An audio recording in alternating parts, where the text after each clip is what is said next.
Assalamualaikum warahmatullahi wabarakatuh. I'm Chana Nafrita, student ID number 1X053093.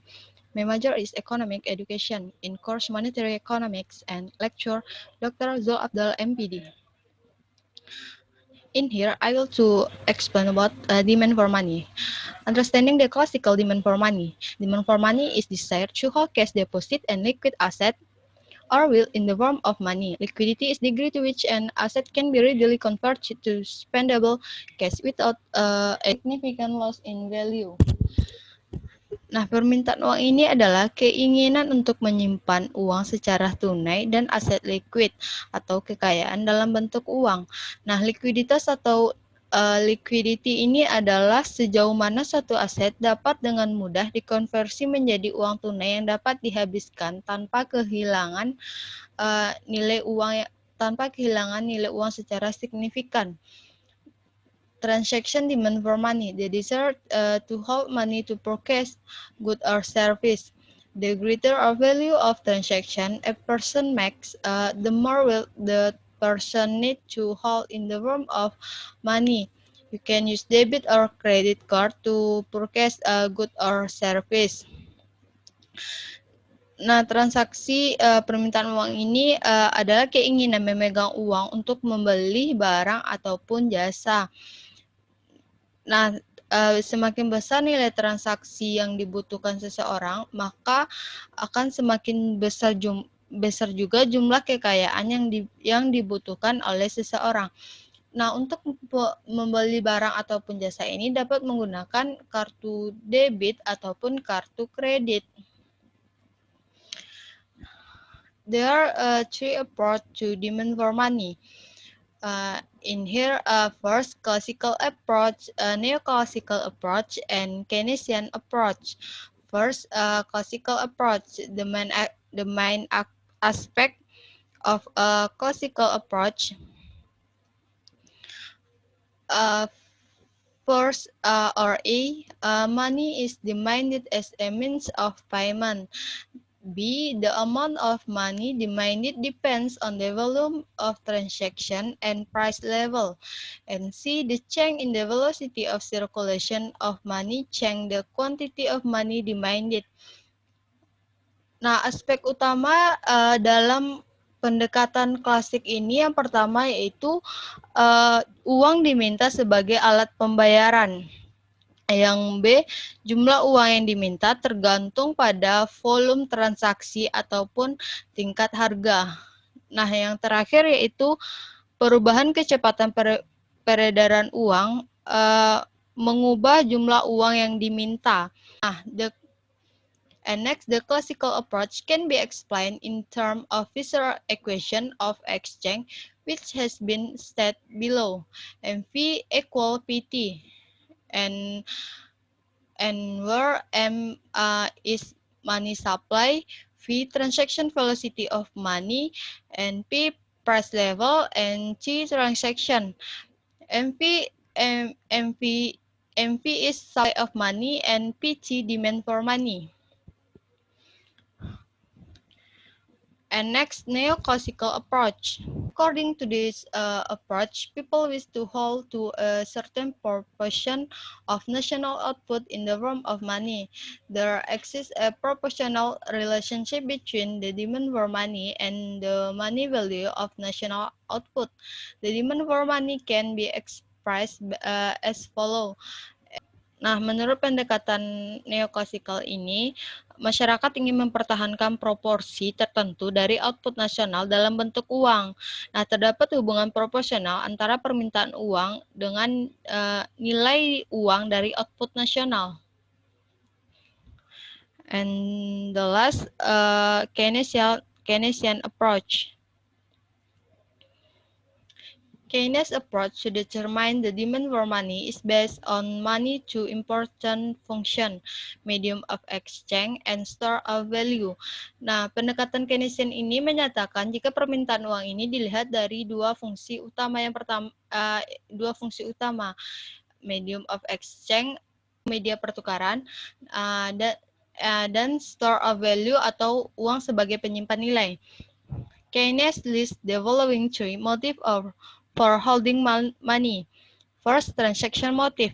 The motive refers the demand for money by the public for making and engaging in transaction of all kinds. The amount of money held for the transaction motive depends on the following factor: A. Level of income, B. Time interval, and C. Price level, and D. Volume of employment. Nah, Keynes membuat tiga Keynes membuat tiga daftar motif uh, untuk penyimpan uang. Yang pertama itu motif transaksi, di mana motif ini mengacu pada permintaan uang oleh masyarakat untuk melakukan segala jenis transaksi. Jumlah uang yang disimpan untuk motif transaksi ini tergantung pada empat faktor ini. Yang pertama yaitu tingkat pendapatan, yang kedua jarak waktu, yang ketiga itu tingkat harga, yang terakhir itu volume pekerjaan. The transaction motive is further classified as follow. A. Income motive atau motif pendapatan. It refers to the transaction demand for money by earners of wage and salary to carry out transaction of all kinds such as rent payment and electricity bill payment. Money held for this purpose declines over the income interval period. The income at the end of the period being zero. For example, an employee receives a salary of 20,000 every month. His monthly expense include rent, food, movies, books, and stationery. In the first month, he deposits 20,000 in the bank. This money is withdrawn for various purposes, and the account runs down to zero over the course of the month. B. Business motive atau motif bisnis. It refers to the demand for money by business firm to carry out their day-to-day transactions such as payment of electricity bills, rent, raw material, and wage. The money held by the firm declines over a period of time. For example, Uber has raised US 11.4 USD billion in capital up to 2016. It is the raising fund for full global expansion to prepare itself for the rising number of regulatory battle for its aggressive price cutting and marketing promotion. Second, precautionary. The motive refers to the desire of people to hold on the cash balance unforeseen contingencies such as sickness and accident. Similarly, businessmen keep cash in reserves to survive unfavorable conditions or to guess from unexpected deals. The transaction and precautionary motive of holding money are primarily influenced by the level of income. Speculative motive. Speculative simply means guessing the change in value of an asset to make profit. It relates to the desire to hold on the one's resource in liquid form to take advantage of future change in the interest rate or bond price. It is also called asset demand for money and is related to the store of value function of money. It is income elastic at a high rate of interest. Less money is held for this motive and vice versa. The change in the market rate of interest and security price can be expressed as follows. P. Market price of the security. R. Return on the security. M. Market rate of interest, and N. Original price of the security. People do not hold on the cash when the rate of interest is high because of the following reason. The opportunity cost of holding idle cash is higher.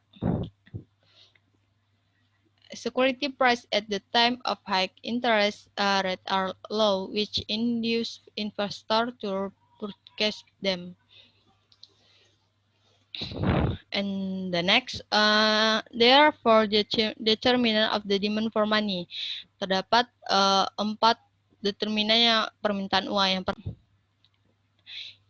price level atau tingkat harga. Assuming full employment and a constant volume of transaction, the demand for money depends on the price level.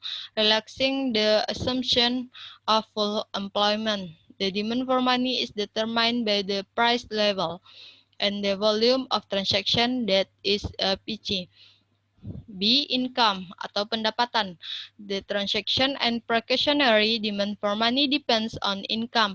Higher the income, the more is the money held for such motive, and vice versa.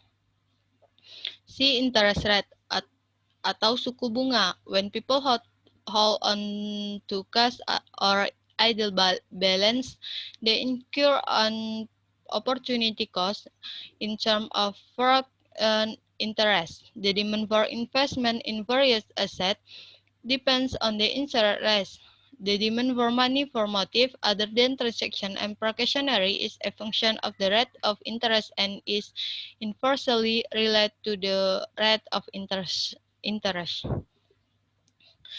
And the velocity of circulation of money atau percepatan perputaran uang. The demand for money and the velocity of its circulation are inversely related. Higher the velocity of circulation of money, the less in the demand for money, and vice versa. And next, the quantity theory of money. To understand the quantity theory of money already, our dollar bill, that money which we present with the letter M, how many times that dollar get used in a year is called the velocity of money, which we will label with a V in this case. V is 3, as our bill was spent 3 times in a year. The purpose Ponera and coffee are real goods and service, which we will call, and the price of those goods and service we will call P. These are the variable in the quantity theory of money. This is for an economy as a whole. M would be the money supply or all the money in economy, atau M ini adalah penawaran uang. V would be how many times a dollar is spent purchasing finished goods and service. Some people hoard cash under the mattress so that dollar have a low velocity, while others spend or invest their money quickly their dollar have a high velocity. V the number of times the average dollar is spent. P would the price level of all finest goods and service in economy. Would be all the finest goods and service sold in economy. Nominal GDP, P price level, and Y real GDP. So, and when Y is real GDP, and when you multiply it by a measure of the price level, you get nominal GDP. Something over here, you take all our money M and multiply it by how many times the average dollar was spent or fee, and you get nominal GDP as well. Nominal GDP equal a fee. So these are equal by the definition, which is why we call this equation an identity. One way to think about it is that how much money we have in total times how many times the money is spent cover the action of buyers. The stuff we sell time the price we charge converts the action of seller. The core identity that M times V must equal P times Why give us a lot of insight and a way of organizing our talk about important macroeconomic issues. Issue. Okay, that's all from me. I'm sorry for any mistake. Thank you for watching. Assalamualaikum warahmatullahi wabarakatuh.